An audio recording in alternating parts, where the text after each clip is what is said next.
मैं तो यहीं की निवासी हूँ। मैं पूर्व सभासद उर्मिला देवी। इससे पहले मैं ही सभासद थी, तो मेरे पास इनकी समस्या आई थी कि मेरा लकास बंद कर दिया इन लोगों ने। तो मैंने किन्ना करा था चारों तरफ से, तो इधर इन लोगों का रास्ता था। तो मेंबर साहब जो थे सलीम मेंबर, मुझसे बाद तब की बात है ये, तो उन्हें बुलाने के बाद में इन बिल्डर ने, धर्मेंद्र भैया ने, तो इनसे बात करी मेंबर साहब से। बोले ऐसा है कि तुम हमारी बाउंड्री हो जाने दो, उसके बाद में हम तुम्हें लकास इधर दे देंगे। उनका बहनोई का प्लाट पड़ा है। तो इन लोगों ने बाउंड्री करने के बाद में इन लोगों को इधर का रास्ता उनने दे दिया। उसके बाद में अब जो उनकी रास्ता बिल्कुल ही बंद कर दिए। अब जब कितने लोगों के मकान हैं? कम से कम होंगे 20-25 मकान और प्लाट 20-25 मकानों में मकान भी हैं, प्लाट भी हैं, सबके बेनामे हैं। सबके बेनामे में यही रोड है। हाँ जी। एक रोड है, 12 फीट का रोड है। ये रोड जाके सीधा निकलता है। जी। वो निकलता है जाके मस्जिद वाली गली में ना, पुलिया पार से। अरे मस्जिद वाली इधर भी है। इधर का पहले दीवार लगी हुई थी ना, पहले नहीं थी। पहले कहीं बाउंड्री नहीं थी।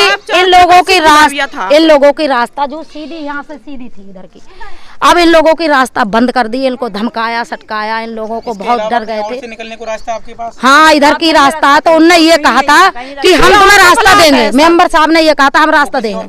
हाँ। और अपने प्लाट में क्यों निकलने देगा? क्यों निकलने देगा? तो मेंबर साहब ने लिखित में दिया है ना, इतना पानी है। उनने ये कहा था कि तुम इधर की रास्ता बंद कर दो, हम तुम्हें इधर की रास्ता देंगे, चाहे हमें मोल लेके देना पड़े। मोल लेने के लिए आपने मेंबर साहब से कहा कि हम 15 दिन का टाइम मांगा। 15 दिन का टाइम हुआ, आज के महीने हो गए। कॉलोनी वालों ने पैसे दे दिए। रास्ता तो सही है, वो मैंने रास्ता देखा है, बहुत पतली सी जगह है। जी। उसी में से कही थी देने की।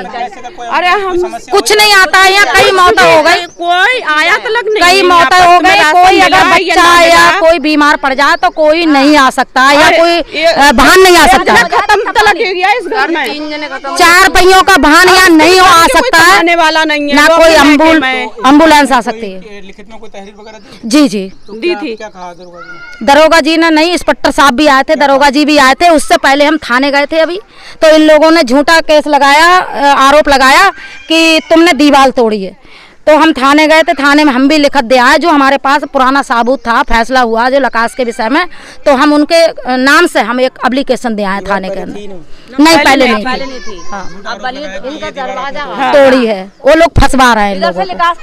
इनका यही मतलब है कि बस चारों तरफ बहुत बड़ा धोखा हुआ, अन्याय हुआ, धोखे खाते चले। और ये लोग इतने परेशान है, बहुत ये लोग परेशान है। इनकी मसला आप लोग मिलके, पुलिस प्रशासन इनका मसला हल करवा दें आप लोग, जो कि इनका लकास मिल सके। आपकी समस्या, इनकी समस्या जो है वो दूर हो। तुम झुग्गियों में रहने वाले, तुम्हारी औकात है, तुम यहाँ से निकलोगे कि छोड़ के भाग जाओ, वरना तुम्हें सबको जेल में डलवा दूंगा मैं। हाँ, बैनामे है हमारे पास। कह रहे थे सबको जेल में डलवा दूंगा। इनकी यहाँ जो रहते थे जय, और यहाँ के कॉलोनी के लोगों ने कॉलोनी, और मुझे पकड़ लिया था, गाड़ी पे से ऐसे ही उतार दिया था। मुझे मार रहे थे और आगे कर दिया गया। मुझे मार रहे थे, मेरे चनकड़ मारा था, वीडियो तक है। हम लोग अभी थाने से आए, तो थाने में हमें दरोगा जी ने ये कहा था, नंबर भी दिया मुझे। बोले आप जाइए, आप पूर्व सभासद है, वहाँ जाके आप मसला हल करें और जाके जैसी भी हो मुझे बता दें। तो मैंने कहा ठीक है, मैं जा रही हूँ सर। तो मैं आ रही थी, अभी सारी महिला मुझे लिपट गई। सारे पीछे तालाब है, वहाँ पर ही मैंने 9 मकान भी गिरवाए थे। वहाँ इनका रास्ता था, सबको मालूम है रास्ता था। और रास्ता के वजह से नहीं है मकान लिए, नहीं है क्यों लेते मकान? हर इंसान रास्ता देखता तभी मकान लेता है। कोई इतना फालतू थोड़ी नहीं। कोई अगर आप बता रही हो पूर्व सभासद हो यहाँ की, आप कह रही हो रास्ता में पता है पहले से। जी पहले से ही रास्ता है सामने वाली। मगर इन लोगों को इतना धमकाया, जब कॉलोनी बनाने के बाद में इन लोगों को इतना धमकाया। जैसे आप पुलिस, शायद इन लोगों ने ये सोचा हो कि सुनो, शायद इन लोगों ने ये सोचा हो ये मुसलमान है, हम लोग हिंदू हैं, तो इनको हम इधर नहीं निकलने दें। जब आपको रास्ता पहले दिया नहीं है तो आपने दीवार दोबारा खड़ी कैसे होने दी? क्या करा है? ऐसी धमकाया था जैसे पुलिस आई है, ऐसी धमकाया था। घरों में घुस के मार रहे थे, डंडे लेके कह रहे थे नहीं बनना। हाँ, लेडीज आई थी, फिर भी तो यही होता है इनके साथ। आज मैं भी साथ में थी, पुलिस बुला ली। लीडर बन रही है, इसे बंद करो।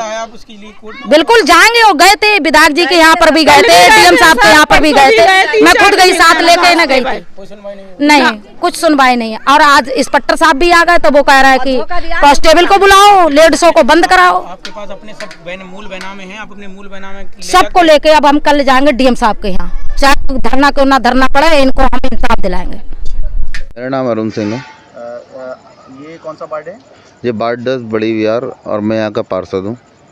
जैसा कि भैया अभी एक अंदर एक रोड है जिसको लेके काफ़ी विवाद हो रहा है कि यहाँ पर एक रास्ता था जिसको पुलिस के द्वारा बंद कराया जा रहा है, ऐसा यहाँ की जनता जो रह रही है अंदर उनका आरोप है। इस पर क्या कहना चाहेंगे? ये अभी मामला मेरे पास आया था 15 से 20 दिन पहले तो इस पर मैंने क्या कहते हैं संज्ञान में भी लिया था मामला। तो जो यहाँ के लोग निवासी हैं यहाँ के, तो उनको मैं लेके मंत्री जी के पास भी गया था और मेयर ऑफिस भी लेके गया था और मैंने लेटर भी लगाया और मैंने भागदौड़ भी करी। लेकिन वहाँ से जब नगर निगम से टीम आई थी, फिर तालाब की जांच हुई, तालाब के विषय में मैंने लेटर लगाया था। तो कॉलोनी वाले भी यहाँ के क्षेत्रवासी थे जितने, तो उन लोगों को रास्ते में बहुत दिक्कत हो रही थी। मैंने कि मेरा तालाब भी पड़ा है सरकार का, तो सरकार तालाब अगर बनाती है तो वहाँ उसके लिए रास्ता भी देती है। तो मैंने सौंदर्यीकरण के लिए एप्लीकेशन लगाई थी। तो लेखपाल साहब आए, लेखपाल साहब ने जो जांच करी यहाँ की, जांच करने के बाद में हमें बताया कि ये तालाब पूरा है और इसका रास्ता तो नहीं है कहीं से। जब शासन ने अपनी कार्रवाई कर ली तो मुझे पीछे हटना पड़ा। और क्षेत्रवासियों की समस्या ये है यहाँ के लोगों की कि वो ये चाह रहे हैं हमें यहाँ से रास्ता मिले, लेकिन अब जब रास्ता इन्होंने आज तो के अवैध तरीके से तोड़ दिया है।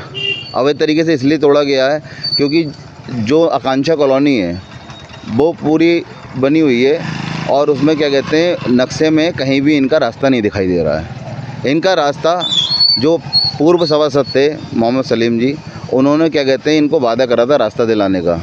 तो इनके पास लेटर वगैरह भी है वो रखा हुआ, तो वो सब दिखाया भी था, लेकिन बाद में इनका कुछ हुआ नहीं। और मैंने तो तालाब की जांच करवाई थी, तालाब मेरा पूरा निकला।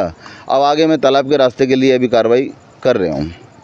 जैसे कि आप स्थानीय पार्षद हैं जी, तो इनकी जो समस्याएं हैं, मेन समस्या इनकी ये है कि भाई ये निकलेंगे कैसे? समस्या तो देखिए, समस्या तो बहुत गंभीर है और मुझे भी बड़ा इन पे वो क्या कहते हैं लगता है कि हाँ क्षेत्रवासी हैं और निकलेंगे कहाँ से, क्योंकि कॉलोनाइज़र को भी इनके लिए एक जगह देना चाहिए थी रास्ते की, ठीक है, या जिसने भी ये मतलब प्लाट बेचा उसको रास्ता देना चाहिए था, ठीक है। अब गलती इनकी ये, उनने लिखवा लिया रास्ता लेकिन लिया नहीं किसी से भी। तो सबसे बड़ी गलतियां हैं इसमें 2-4 लोगों की, जो इनके। जैसे आप स्थानीय पार्षद हैं तो किस प्रकार से इन लोगों की मदद करेंगे? अब मैं स्थानीय पार्षद हूँ तो मैं ये चाह रहा हूँ मेरे तालाब का रास्ता मिल जाए मुझे। जब मेरे तालाब का रास्ता मिल जाएगा तो ऑब्वियसली बात है, क्या कहते हैं हमारी क्या कहते हैं क्षेत्रवासियों को भी रास्ता मिल जाएगा, ठीक है। आकांक्षा इनकलाब वाले लोग हैं, ये कह रहे हैं कि पीडीए का जो नक्शा है उसमें यहाँ पर बंद है और जो जगह जो खाली वहाँ पे दिखाई दे रही है वो वहाँ पे हनुमान जी का मंदिर बनेगा, ऐसा बताया जा रहा है। कहाँ पर? जो जगह खाली जहाँ पर दीवार बन रही है। अब वो कॉलोनी के लोग हैं, अपनी कॉलोनी में हनुमान जी का मंदिर बनाए या शंकर भगवान का बनाए, वो कॉलोनी के लोगों की सोच है, वो कुछ भी बनाए उसके अंदर, वो उनकी अपनी निजी जगह है। तो अब एक संदेश जो देना चाहेंगे आपने, जो पीड़ित जो लोग हैं उनके लिए, आप एक प्रतिनिधि हैं इस वार्ड के, तो 2 शब्दों में बोलिए। देखिए, अगर मैं उनका ही पक्ष रखूँगा तो वो परेशान हैं, वो सब उनको चारों तरफ से घेर लिया गया है। घेर क्या लिया गया मतलब कहते हैं अब कोई भी इंसान रह रहा है, ठीक है, उसको रास्ता तो चाहिए ना निकलने का। तो मैंने ये क्या कहते हैं एप्लीकेशन मेयर साहब से भी लगाई है और मेयर साहब से लगाने के बाद में मंत्री जी से भी करके आया था, तो मंत्री जी ने खुद इस पर कार्रवाई करने का आदेश भी दिए थे। तो लेखपाल आए, लेखपाल साहब ने जाँच करी तालाब की, तालाब पूरा निकल गया। अब इनको रास्ता इनके क्या कहते हैं पूर्व सभासद जी ने उसमें बोला था लिखित रूप में कि हम आपको रास्ता दिलवाएंगे, लेकिन उन्होंने क्या करा, रास्ता नहीं दिलवाया। बहुत बहुत धन्यवाद।